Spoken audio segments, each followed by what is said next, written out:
Hi, I'm Brianna.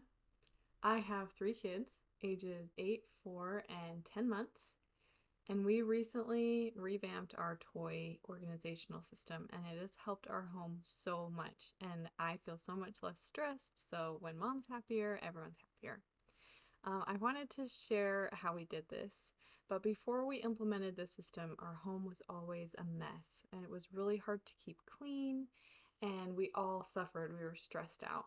So the way I started with organizing my kids' toys was I started with Marie Kondo's method of decluttering, where you go through every room in the house and you gather up every single toy from every single room and put it in one big pile. And then you go through your toys to decide what to keep. So my tips on what to keep are: one, toys that you actually see your kid playing with; two, open-ended toys, so anything that you can use imagination or you can use for any sort of game. Things like doctor sets, which are really specific to only one game, those are things I would not keep.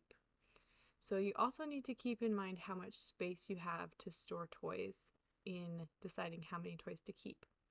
Now, a lot of families like to rotate toys, like keep some toys in the basement or the shed and then switch them out every week or every month. I've tried that and it did not work great for us. My son always wanted whatever toys were in the shed and never wanted the toys that were in the house. So we keep all the toys in the house, which means that we have less toys, but it's working out really well for us. And I'm going to show you exactly which toys we decided to keep and why. So the next step that I did was I put all the toys in baskets, in bins that had no lid. I think it's very important for storing toys that you don't have bins with lids. Lids are going to get in the way, they're going to make it hard for the kids to access toys, and if you have bins with lids, you can stack your toys, and I do not think that that's a good option for toy storage. Once you are trying to stack things on top of each other, the kid always wants whatever is on the bottom of the stack, and then it just becomes hard to keep it clean. So when I was making labels for my baskets, my older daughter, she can read, so I just use a regular label maker. But for my son, he can't read yet, so I made labels with pictures. I just printed them out and then laminated them with my laminator. And that has worked out really good because he can see what toys he's looking for. He can find what toys he's looking for, and also it makes it easy when he's trying to clean up. He knows where things go. Next, when you're organizing your toys, your kids' toys, organize them categorically and not by color. I know it looks really nice to organize Hot Wheel cars or Legos by color, but that's not the way your kids are going to play. When your kids want to play with action figures, they just want all the action figures to be in the same place. And my last tip is that it is developmentally appropriate for kids to dump toys out, for young children to just take the whole basket and dump it right out. So if that stresses you out, you'd rather have the kid reach in and just grab the toy that they're looking for. That's okay for older kids, and my daughter, who's 8 now, she can do that, but my 4-year-old and my baby, they're just going to be dumping the buckets out. So make sure that you're not filling them so full that it is overwhelming when the bucket gets dumped out. That's really going to save you some time in cleaning and in stress.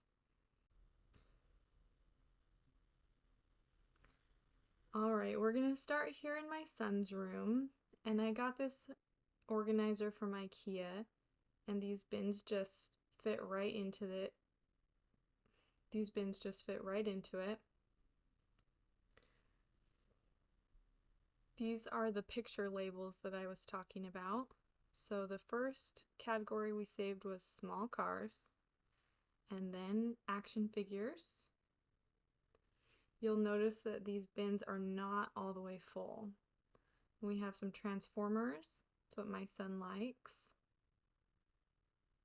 and some skeleton connectors. He calls these his little robots.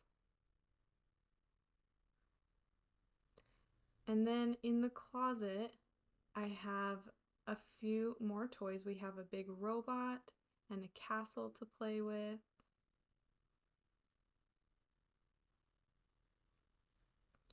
Next, we have a few more big toys that wouldn't fit in a bin. And then we have his last three bins. And these categories are going to be monster trucks, large cars, and his magic track set.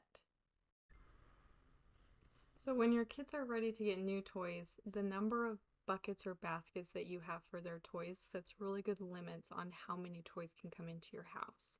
So when you're buying new toys, you can either try to buy stuff that fits into categories you already have if you have room in your buckets to add more, or you can talk to your child about what they would like to switch out. So we only have this many buckets, so we need a new bucket to put these new toys in.